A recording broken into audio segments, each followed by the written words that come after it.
దేవునికి స్తోత్రం కలుగునిగాక. ప్రియులరా, ఒక వాక్యాన్ని ఈరోజు ఆదికాండంలో నుంచి మనం చదువుకుందాం. ఆదికాండం 14వ అధ్యాయము 18వ వచనములో ఈ విధంగా రాయబడింది. మరియు షాలేము రాజైన మెల్కీషెదెకు రొట్టెను ద్రాక్షారసమును తీసుకొని వచ్చాను. అతడు సర్వోన్నతుడగు దేవునికి యాజకుడు. అప్పుడతడు అబ్రామును ఆశీర్వదించి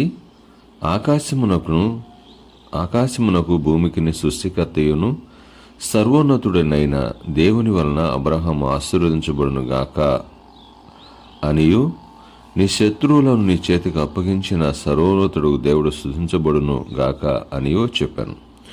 అప్పుడు అతడు అన్నిట్లో అతనికి 10వ వంతు ఇచ్చాను. దేవునికి స్తోత్రం.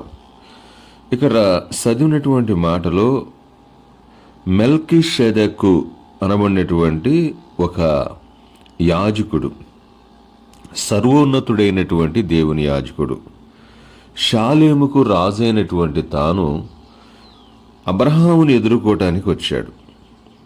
దేవునికి స్తోత్రం.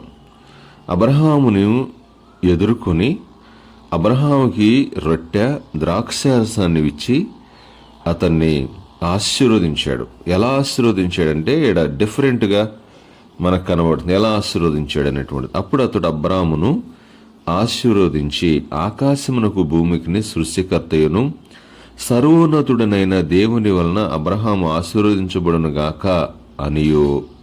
చూసారా, సర్వోన్నతుడైనటువంటి దేవుని ఆశీర్వాదాన్ని ఈ విధముగా ఇస్తున్నటువంటి పరిస్థితి మనకు కనబడుతుంది.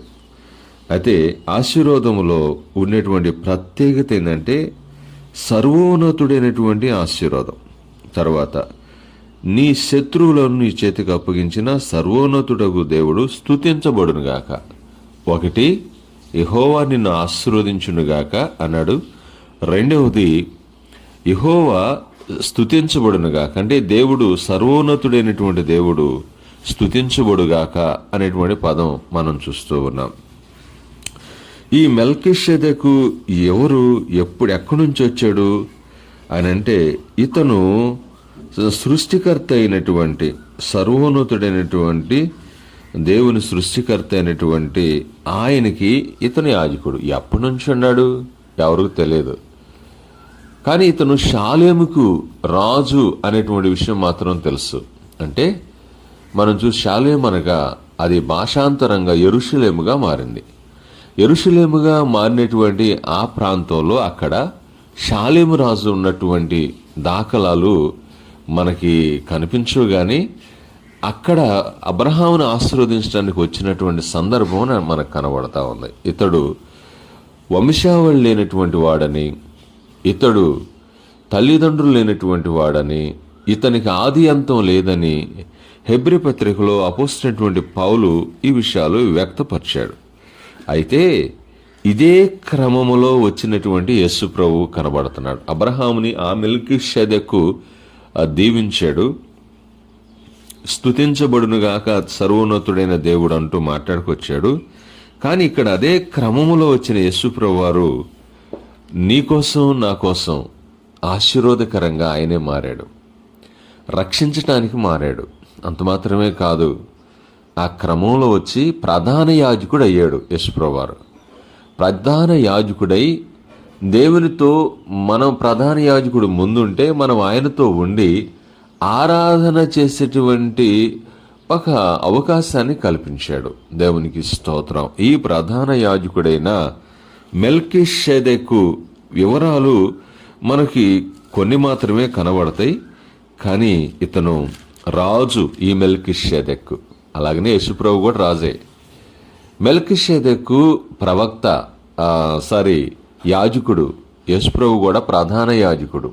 యాజకుల్లో కూడా దైవ చిత్తానుసారమైనటువంటి విషయాలన్నీ సమకూడబడుతున్నాయి. సర్వోన్నతుడైనటువంటి దేవుడే.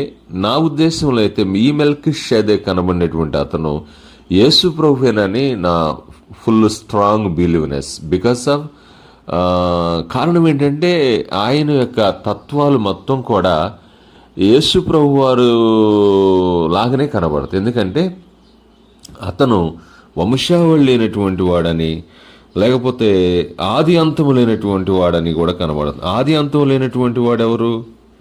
దేవుడయ్యే ఉండాలి కదా, యేసు ప్రభు అయ్యే ఉండాలి కదా. ఆ క్రమం అప్పుడు అబ్రహాముని దీవించిన వాడు, ఈరోజు దీవెనికి వారసులుగా చేసినటువంటి వాడు యేసు ప్రభు వారు. ఎంత గొప్ప ఆలోచన ఇక్కడ మనకు కనబడుతుంది. దేవుని ఉద్దేశం మాత్రమే మనం తెలుసుకోవాలి ప్రియులరా.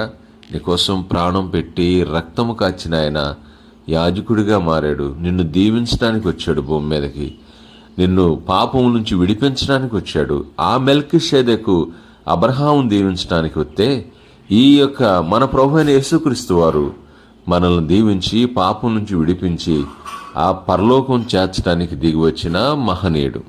కృతజ్ఞులమై ఉన్నాం. దేవుని యొక్క ఉద్దేశాన్ని సంపూర్ణంగా తెలుసుకున్నాం. ఈ ఒక్క వీడియోలోనే మీకు సంపూర్ణంగా మెల్కీషెదెకు గురించి తెలియదు. దేవుని చిత్తమైతే ఎక్కువ విషయాలు చెప్పడానికి ప్రయత్నం చేస్తాం. షార్ట్ వీడియోలు కనుక ఈ వీడియోలు క్లుప్తంగా మీకు తెలియపరచడమైంది. దేవుని స్తోత్రం. దేవునికి స్తోత్రం.